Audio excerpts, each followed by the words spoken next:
Hey, QTPie here. If you're free to play, you probably already know the traditional way of making diamonds. Farm for hours, pray to RNG, and somehow still be broke. Personally, I prefer letting the world market do some of the work. Today I'm showing you 3 market methods I use to make diamonds by buying cheap, selling smarter, and occasionally taking advantage of somebody who clearly just wanted their item gone immediately.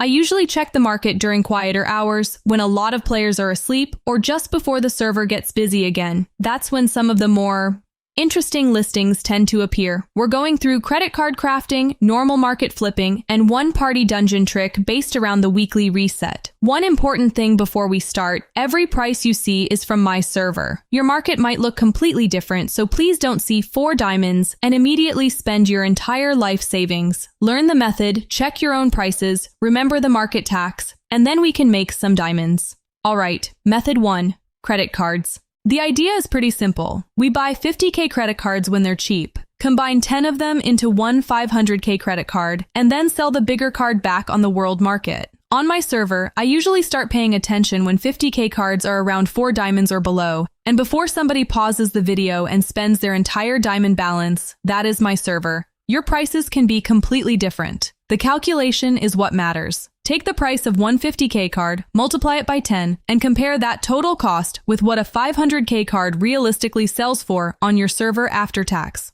If the numbers already make sense there, good. Now comes the fun part. When you craft 10 50k cards, you have a 90% normal success chance and a 10% huge success chance.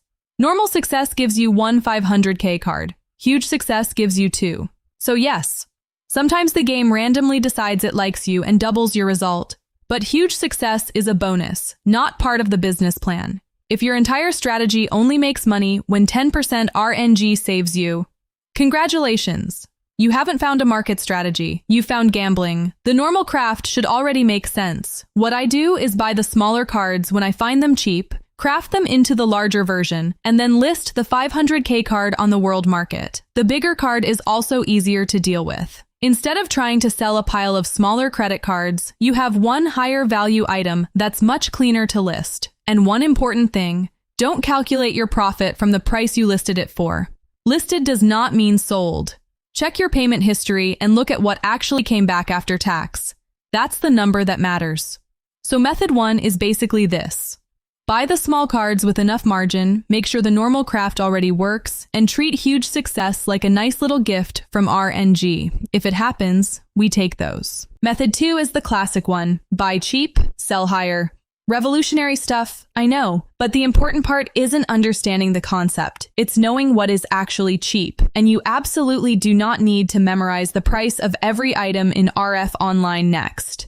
Pick a small group of established items that sell regularly, add them to your favorites, and watch those same items again and again.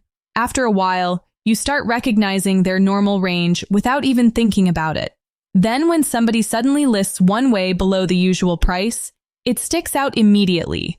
I normally avoid building this strategy around brand new patch or event items.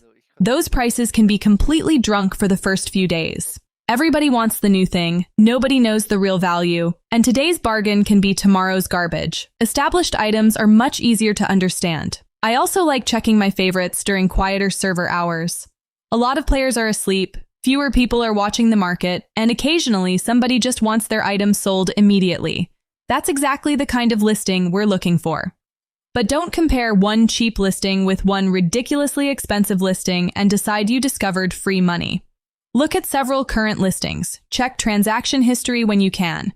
And remember, just because somebody listed an item for 800 diamonds doesn't mean the item is worth 800 diamonds. I can list a potato for 10,000 diamonds too. Finding somebody willing to buy my 10,000 diamond potato might be slightly harder. In these examples, I find an item sitting below its normal range, buy it, and relist it closer to where the market usually trades. Then I check the payment history later to see what actually moved. And always account for tax. Also think about liquidity. A 50% theoretical profit sounds amazing until your diamonds are trapped in an item that nobody buys for the next 2 weeks. So don't chase every random bargain you see. Build a small watch list. Learn those items really well, and eventually the good listings basically start introducing themselves. Method 3 is a little different. Instead of hunting for one player making a cheap listing, we're looking at something that can affect the whole market. The weekly Party Dungeon Reset. Party Dungeon resets on Monday, and every player gets 2 entries for the week. And what do a lot of players do? They use those entries early, which means a lot of Party Dungeon rewards can hit the market around the same time. Monday is basically Party Dungeon Black Friday. Everyone gets their tickets back, everyone runs the content, and suddenly a bunch of people are trying to sell similar items. More supply can put pressure on prices. Later in the week, that first wave of new items can start drying up. If demand is still there, some prices can recover. Here's a real example from my server. On reset day, Survey Stargazer was listed from 5,150 diamonds. In the later week footage from the previous week, the lowest visible price was 9,758 diamonds. That's a pretty massive difference. Anti-gravity drive moved in the same direction, just nowhere near as dramatically. It was around 2,100 diamonds on reset day and 2,398 later in the week. Now, before somebody mortgages their RF character and buys every Party Dungeon item on Monday, this is not guaranteed. Some items will recover, some will stay exactly where they are, and some might keep dropping and politely destroy your diamond balance.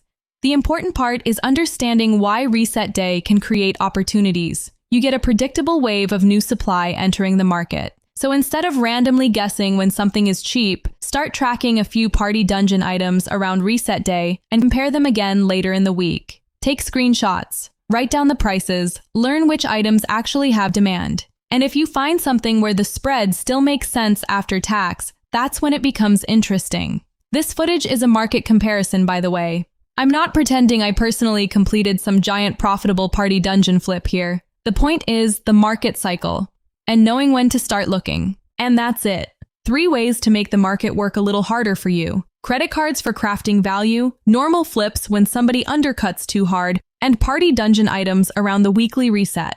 Different methods, same rule. Learn your server, watch the items you understand, check what actually sells, and don't forget the tax. If this gave you a useful idea, drop a like so I know these market guides are worth making, and subscribe to LU4 if you want more RF online next tests and free-to-play strategies. And if there's something you want me to test next, leave it in the comments. Until then, avoid the 10,000 diamond potato.